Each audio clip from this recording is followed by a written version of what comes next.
नमस्ते सेठी sir. Good evening. स्वागत है आपका इंडियन बिजनेस टीवी पर। नमस्कार जी प्रिया जी। तो सर थैंक यू। बाजार हम देख रहे हैं कि ऊपर की ओर जा रहा है। भारत का बाजार ऊपर है और अंतर्राष्ट्रीय मार्केट भी हम ऊपर ही देख रहे हैं। काफी इंडेक्सेस जो है ऊपर है। यूरोप जो है वो ऊपर नजर आ रहा है।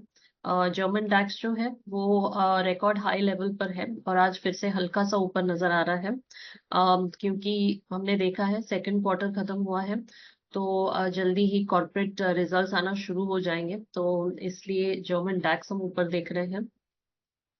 लंदन भी ऊपर नजर आ रहा है। FTSE 100 आज ऊपर है और 3 कॉन्जिक्यूटिव सेशन से गेन नजर आ रहा है। फार्मास्यूटिकल और मेडिकल इक्विपमेंट सेक्टर्स जो है ऊपर है। एनर्जी सेक्टर भी ऊपर है क्योंकि ऑयल प्राइसेस हल्के से ऊपर नजर आए हैं। और वेस्टर्न मार्केट हल्का सा ऊपर है क्योंकि यूएस में इंटरेस्ट रेट्स जो है वो शायद सितंबर से पहला रेट कट होगा, क्योंकि इन्फ्लेशन नंबर जो है वो हल्का सा नीचे आया है। द लेटेस्ट रीडिंग जो है वो 3% के अराउंड है इन्फ्लेशन। और इसलिए स्टॉक फ्यूचर्स जो है हल्के से स्टेबलाइज नजर आ रहे हैं, वरना कल S&P 500 और नैस्डैक नीचे थे। डाउ जोन्स हल्का सा ऊपर था। ईस्ट की बात करें तो जापान जो है वो आज नीचे नजर आया। भारी गिरावट नजर आई है मार्केट में। 1000 पॉइंट से भी ज्यादा नीचे बंद हुआ जापान। ऑल टाइम हाई से एक शार्प डिक्लाइन नजर आया है क्योंकि येन जो है वो डॉलर के अगेंस्ट 2.6% बढ़ता हुआ नजर आया है, एंड प्रोबेबली बिकॉज इसमें कुछ गवर्नमेंट इंटरवेंशन रहे हैं। हैंसेंग जो है वो ऊपर रहा। शंघाई भी ऊपर रहा क्योंकि चाइना में ट्रेड सरप्लस नजर आया है। एक्सपोर्ट्स जो है वो ऊपर है, और इंपोर्ट्स में हल्की गिरावट है, तो चाइना ऊपर है। आज भारत का बाजार जो है वो भी ऊपर नजर आया है, मेनली बिकॉज इंटरनेशनल मार्केट्स थोड़े से ऊपर हैं और ऑल टाइम हाई फिर से मार्केट हुआ है। तो Sethi sir, anything you want to say about the Indian market in general, कुछ आप बताना चाहेंगे? इंडियन मार्केट तो ट्रेंड अपवर्ड ही है उसका। जी। थोड़ा बहुत प्रॉफिट बुकिंग आता है, हम्म। लेकिन कोई डाउनवर्ड ट्रेंड नहीं है या कोई स्टॉपेज नहीं है। हम्म। ऊपर का ट्रेंड चल रहा है। अभी थोड़ा लग रहा था रिएक्शन आएगा, दो तीन हम्म। दिन से लोग एक्सपेक्ट कर रहे हैं। हम्म। अभी एक्सपेक्टेशन से नहीं होता है। जैसे एक्सपेक्टेशन से हम मार्केट को ऊपर नहीं ले जा पाए, ऐसे हम हम्म। नीचे भी नहीं ले जा सकते। जी। It is the sentiment of the people, they have to decide. Hmm. वो ये निर्णय लेंगे कि उनको किधर लेके जाना है मार्केट को, या क्या उनको उनको डर लगेगा तो बेचेंगे। चाहे कोई हम्म। उनको कितना समझाए डर नहीं है, हम्म। लेकिन जिसको डर बैठ गया वो डर में बेचेगा। जी। ऐसे ही लालच का है, जिसको लालच लग गया उसको वो खरीदता ही जाएगा। हम्म। उसको बोलो ये खतरा है, बोलेगा नहीं है, क्योंकि उसको लालच लगा हुआ है। हम्म। तो मार्केट इस समय सेंटीमेंट्स पे चल रही है, और हमेशा सेंटीमेंट्स पे ही चलती है। जी। तो सर अगर इन्वेस्टमेंट्स की बात करें तो स्मॉल कैप म्यूचुअल फंड के बारे में बताइए। आजकल बहुत चर्चा में है। तो इसमें हमें क्यों इन्वेस्ट करना चाहिए और कैसे इन्वेस्ट करना चाहिए? कैसे ये फायदेमंद है इन्वेस्टर्स के लिए? ये फायदे, इसके कई फायदे हैं इसमें तो। इसकी कंपनियों में हाई ग्रोथ रहती है। हम्म। जी। क्योंकि छोटी कंपनी बड़ी हो सकती है, रिलायंस तो डबल ट्रिपल होने में टाइम लगेगा उसको, क्योंकि उसका प्रॉफिट 1 लाख करोड़ है। हम्म। तो उसको बड़ी कंपनी और बड़ी करने में बहुत टाइम लगेगा। हम्म। लेकिन छोटी कंपनी जिसकी 2-4 करोड़ की टर्नओवर है, हम्म। 10 करोड़ की है, उसको 1,000 करोड़ होने में टाइम नहीं लगेगा और जल्दी हो सकती है। तो छोटे कैप में क्या है, ग्रोथ काफ़ी है। हम्म। दूसरा, आउट परफॉर्म करती है वो दूसरी कंपनियों से। हम्म। बड़ी कंपनियां 10% बढ़ेंगी तो 30% बढ़ सकती है, क्योंकि हम्म। उसमें पोटेंशियल है ग्रो करने की, क्योंकि उसका वॉल्यूम अमाउंट कम है। हम्म। इसके अलावा आप डाइवर्सिफिकेशन अच्छा कर सकते हैं। अगर आपके पास थोड़ी कंपनियों थोड़े पैसे में आप शेयर ले सकते हैं उसके, एक कंपनी के। हम्म। तो आपको डाइवर्सिफाई करना है तो आप अपनी मन मर्जी के हिसाब से डाइवर्सिफिकेशन कर सकते हैं, उसमें कोई दिक्कत नहीं है। जी। उसके अलावा क्या है, आप उनको तभी खरीद सकते हैं जब वो बहुत अभी बढ़ने की तैयारी में ही होती हैं। हम्म। जैसे एक कहावत है, होनार बिरवान के होत चीखने पात। जो होनार कंपनियां हैं, उनको आप पहले ही आइडेंटिफाई कर सकते हैं। हम्म। अभी रिलायंस 3,000 हो गया, तो अभी जिसने 30 रुपये में लिया है वो उसने उसको सही पकड़ा था, और उसने उसका फ्रूट खाया है 30 का 3,000 का। हम्म। तो छोटी कंपनी के साथ ही संभव है। जी। और इसके अलावा उसको जब भी रिकॉग्निशन मिलती है, उसकी कोई इन्वेंशन होती है छोटी कंपनी की, या हम्म। कोई ब्रांड उसका रिकॉग्नाइज होता है, ब्रांड वो बनाती है, हम्म। तो प्रोसेस में क्या होता है कि पहली बार ये सब होता है तो उसको वैल्यूएशन मिलता है। तो उसका हम्म। भाव 20 रुपया था, तो भाव 20 से बढ़ के 30 हो जाता है, 40 हो जाता है। हम्म। तो उसमें उसका असर देखने को मिलता है। बड़ी कंपनी में ब्रांड ज़्यादा मजबूत हो गया तो ज़्यादा फर्क नहीं पड़ता है। हम्म। अभी उसके नुकसान क्या है वो भी हम जानने की कोशिश करते हैं। इसमें लिक्विडिटी बहुत लो रहती है। जी। बहुत कम शेयरों की खरीद बेच होती है। ज़्यादा हम्म। शेयरों की खरीद बेच नहीं होती है। और स्प्रेड बहुत ज़्यादा रहता है, अभी खरीदने और बेचने के भाव में अंतर काफ़ी रहता है। हम्म। अभी आप टाटा स्टील में जाएंगे तो आपको 10 पैसा या 4 आना डिफरेंस से आपको शेयर का मिल जाएगा, हम्म। खरीदने बेचने का भाव। हम्म। लेकिन छोटी कंपनियों में रेट बड़ा रहता है, और कई बार इसके कोर्स भी नहीं आते हैं। आप पूछो क्या भाव है तो भाव आता ही नहीं है, हम्म।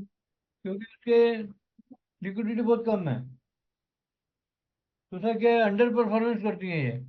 हम्म। तो समझो बड़ी का इकोनॉमी अच्छी है तो बड़ी कंपनियों ने अच्छा काम किया, 50% प्रोग्रेस की, तो ये 10% करेंगी, क्योंकि इन पर लोगों का विश्वास कम होता है। हम्म। जी। तो उसको कम पैसा देते हैं और उसपे विश्वास कम होता है। और हम्म। दूसरा क्या है, ये सर्किट इसमें लगते हैं, अपर सर्किट लोअर सर्किट, हम्म।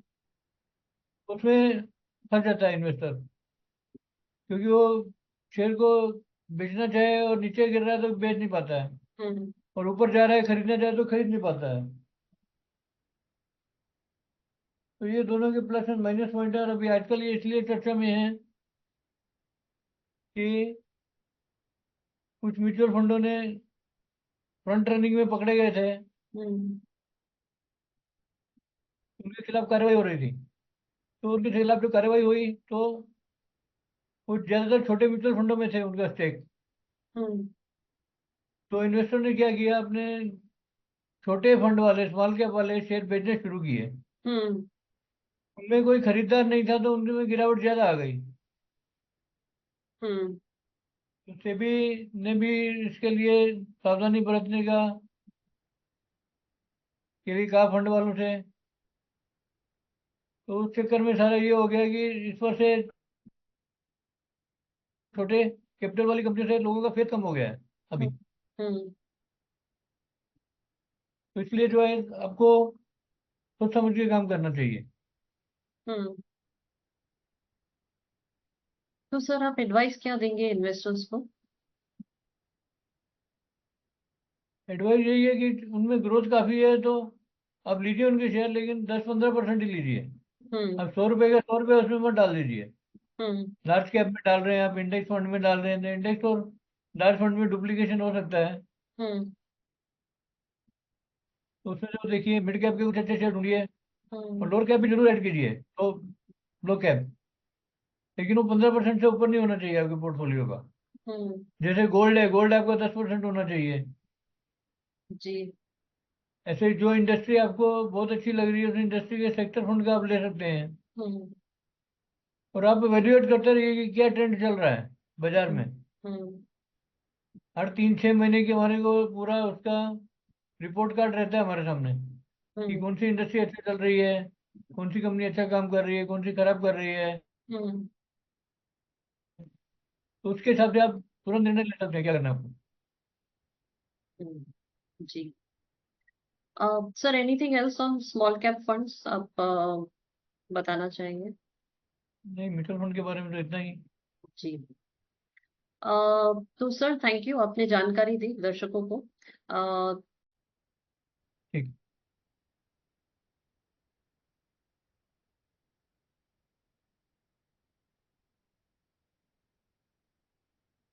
जेफरीज को रिलायंस इंडस्ट्रीज में 13% की तेजी की उम्मीद है।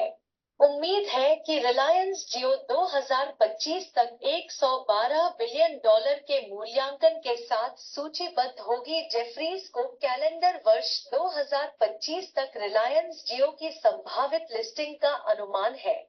कंपनी का मूल्यांकन $112 बिलियन है, जो रिलायंस इंडस्ट्रीज के लिए 7 से 15% की तेजी का संकेत देता है। जेफरीज ने रिलायंस इंडस्ट्रीज पर अपनी खरीदे रेटिंग बरकरार रखी है, जिसका लक्ष्य मूल्य ₹3,580 प्रति शेयर है। अपस्ट्रीम तेल क्षेत्र को 2030 तक $100 अरब का निवेश मिलेगा। पुरी के अनुसार भारत के अन्वेषण और उत्पादन क्षेत्र को 2030 तक $100 अरब के निवेश की आवश्यकता होगी। तेल मंत्री हरदीप सिंह पुरी ने कहा। प्रधानमंत्री ने बजट से पहले प्रमुख अर्थशास्त्रियों, नीति आयोग के अधिकारियों के साथ महत्वपूर्ण बैठक की। आगामी बजट के लिए आर्थिक रणनीतियों और दिशा के प्रमुख तत्वों पर इनपुट मांगे। टीसीएस का मुनाफा पहली तिमाही में 8.8% बढ़कर 12,105 करोड़ रुपए पर पहुंचा। राजस्व 5.2% बढ़कर 62,613 करोड़ रुपए पर पहुंचा। आईआरसीटीसी, डीएमआरसी और सीआरआईएस ने दिल्ली एनसीआर क्षेत्र में मेन लाइन रेलवे और मेट्रो यात्रियों के निर्बाध यात्रा अनुभव में क्रांतिकारी बदलाव लाने के लिए हाथ मिलाया है, जिससे भारत सरकार की एक भारत एक टिकट पहल को बढ़ावा मिलेगा। ओरिएंटल रेल इंफ्रास्ट्रक्चर को rail coach factory RCF Kapurthala भारतीय रेलवे से 19.33 करोड़ रुपए के ऑर्डर मिले हैं। ट्रेंट वेस्टसाइड ने फरीदाबाद में अपने नवीनतम 229वें स्टोर का उद्घाटन किया। ग्लेनमार्क फार्मास्यूटिकल्स ओएफएस के माध्यम से ग्लेनमार्क लाइफ साइंसेज में 96.1 लाख इक्विटी शेयर यानी 7.84% हिस्सेदारी बेचेगी। फ्लोर प्राइस ₹810 प्रति शेयर तय किया गया। टाटा एल्क्सी की मार्च 2024 तिमाही आय 926 करोड़ रुपए बनाम 850 करोड़ रुपए सालाना। कर पश्चात लाभ 184 करोड़ रुपए बनाम 189 करोड़ रुपए सालाना। शेल्बी कंपनी 175 प्लस बेड की नई स्वास्थ्य सेवा सुविधा का निर्माण करके सांता क्रूज, मुंबई में अपने क्षितिज का विस्तार कर रही है।